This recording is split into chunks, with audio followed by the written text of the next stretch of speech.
Oh, come on. I gotta find something to talk about that isn't just movies. I mean, I love movies, but I also want to talk about other content. Now, where can I find? What's something I can find? Hey! My old Wimpy Kid books. I haven't read these books in years. Might as well review them.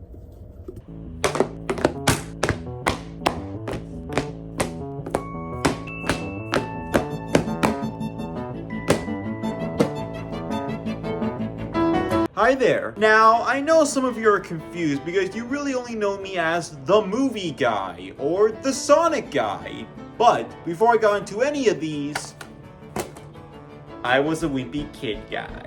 Yes, folks, I was a huge fan of Diary of a Wimpy Kid back then. Well, I really only got into the series during the hype for the 10th book Old School, so yeah. And as you can tell, I don't have every book in this series. I haven't gone the last two books. I stopped after getting the newest one, Diaper Overload. So this video is only going to be covering the books I own. And before you ask, yes, I do own the Do-It-Yourself book and the movie diary. So, let's talk about them. So first, we're going to start off with the first book, and oh, so is this the last place? Damn it. I gotta start over again.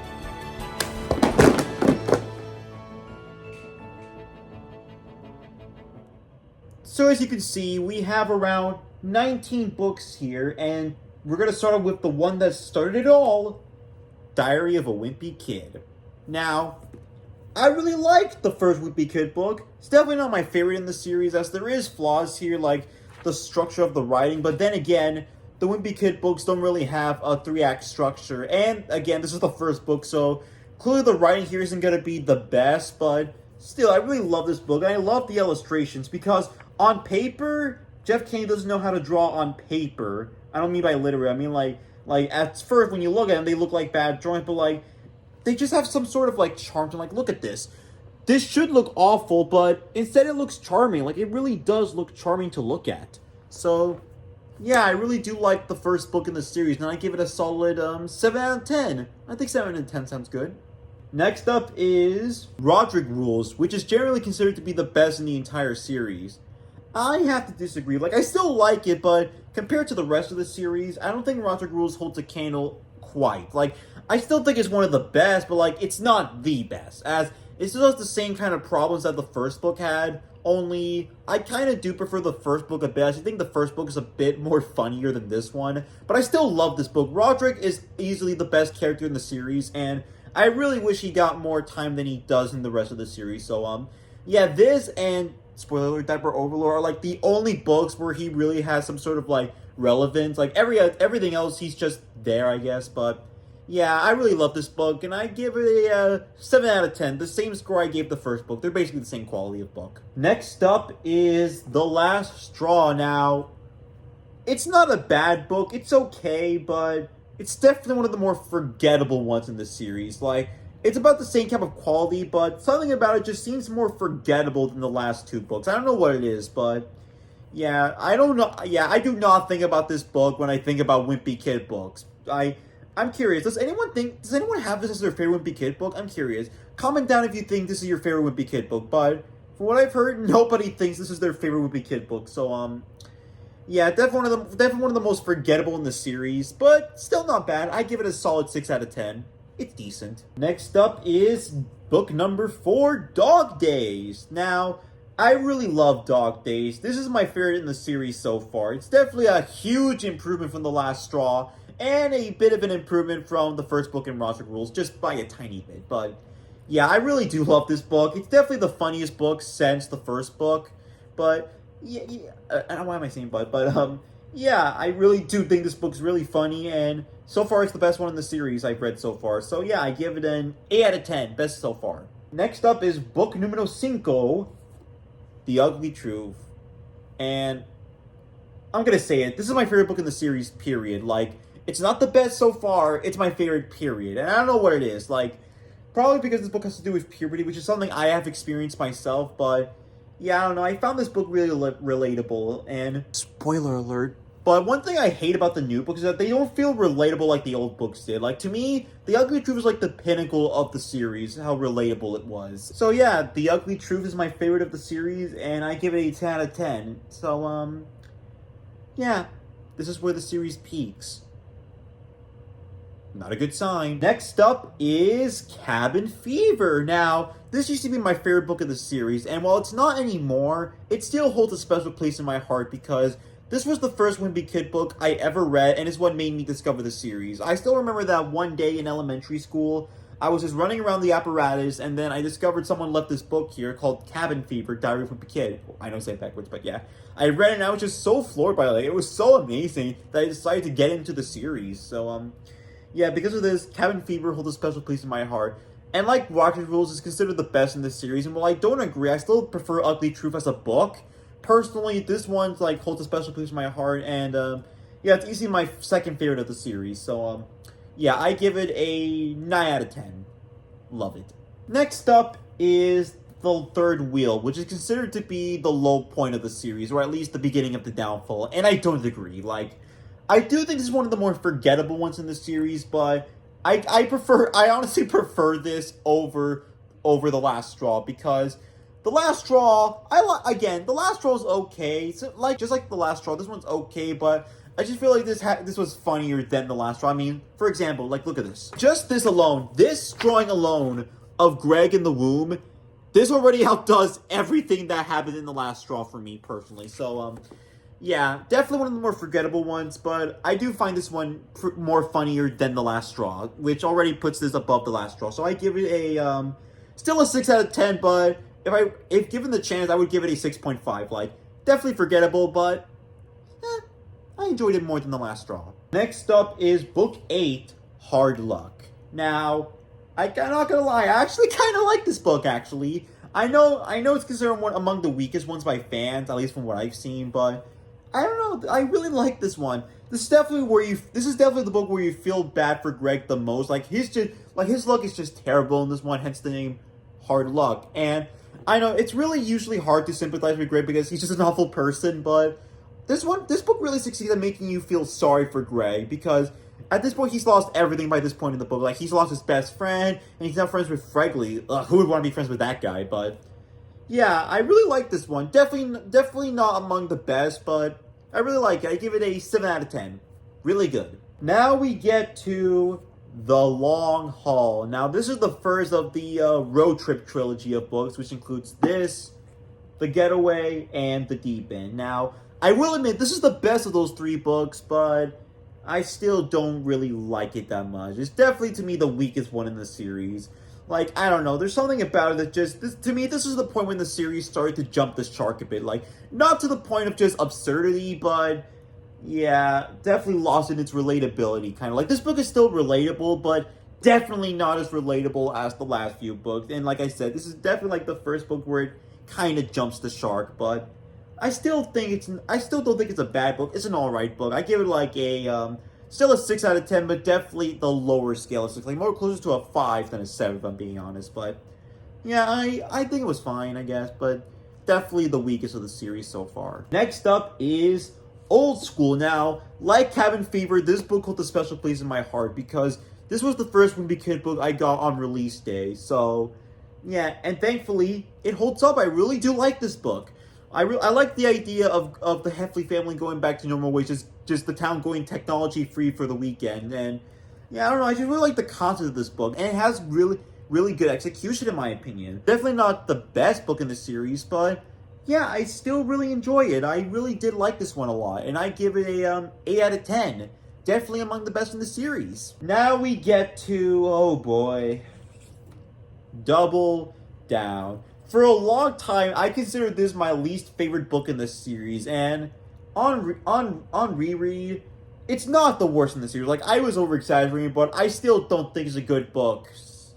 Like, I don't know, this is definitely the messiest Wimpy Kid book so far, because, I don't know, it has so many ideas. Like they were advertising as this was going to be about Greg and Riley making a horror movie, and they do that, but only in, like, the last few pages of the book. In, like, only the last few pages they do the horror movie. The rest of it is just random crap that I really do not care about. I don't think this is the worst book in the series, but it's definitely among the worst. Like, it's like a 5 out of 10 for me, or a 4. It's probably a 5. Like, I do not hate this book, but yeah, it's definitely not good at all, and definitely among the worst, but not the worst anymore. Next up is the second book in the road trip trilogy, The Getaway. Now, yeah, I don't really like this book that much. It is definitely weaker than The Long Haul. Around this time, this is where the franchise really started to jump the shark for me.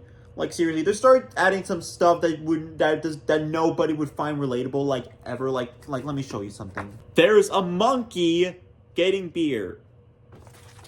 Does anybody find this relatable? Like, I get this is a cartoon, but again, the early books felt so relatable, but yet this one, like, why? Like, why? Like, why is this in here? But, yeah, I do not like this book at all. It's definitely, I still think Double Down is a bit worse, yeah. I still think Double Down is a bit worse, but yeah, this is definitely among the weakest ones. Double Down's still a 5. This is, like, still a 5 for me. Like, a bit better than Double Down, but definitely not a good book in the slightest. As you can tell, the series is starting to go downhill from here, but there is still some gems here, like The Meltdown. The Meltdown, I really kind of like The Meltdown. Again, similar to Old School, I like the concept of this book, where it's just a big snowball fight. Like this is one of the more recent books that kind of returns to the relatability of the older books. Definitely not to the extent the older books did it, but it still feels more relatable than the last 2 books. That's for sure. So yeah, The Meltdown is pretty solid. I give it a 6 out of 10, but higher scale. It's like more towards a 7 than a 5. But yeah, it's an alright book. I enjoyed it. Oh boy, now I got to discuss the next 2 books. Lucky me. If you thought The Getaway and The Double Down were bad, just wait till you see this. Wrecking Ball. At this point, Wrecking Ball is when the series really started to jump the shark for me. Like, I would still get the books, but like, this was really like the first book this is really like the straw that broke the camel's back for me. By this point, I was just not excited to get any of the other books, even if I do own them, because this to me was when the franchise really just jumped the shark for me. Like there were like elements of it in The Long Haul and the Getaway, but to me, Wrecking Ball really did solidify the series jumping the shark, because, again, there's a lot of stuff that happens in this book that just, it's not relatable in the slightest. Like, Manny building his own house. A young baby building his own house. Does anybody find that relatable? Again, this is definitely, like, to me, this is definitely the first bad book in the series. So, yeah. I have to give this like a 4 out of 10. Just a bad book, and I don't ever want to touch it again. Ugh. But wait! It gets even worse, because now we have to talk about the deep end. Oh! This book is, without a doubt, the worst book in the entire goddamn series! I mean, I freaking hate this book so much. I freaking hate it. At this point, the franchise has just lost any sense of relatability, because, I kid you not, at the end of this book, at the very end of this godforsaken book, the Heffleys are riding their RV, and yet they get into the ocean, right here. They get into the small river, and the Heffleys get on the top of the van, and their RV is flowing in the river, and then the RV crashes into this broken bridge, allowing the other cars to get away.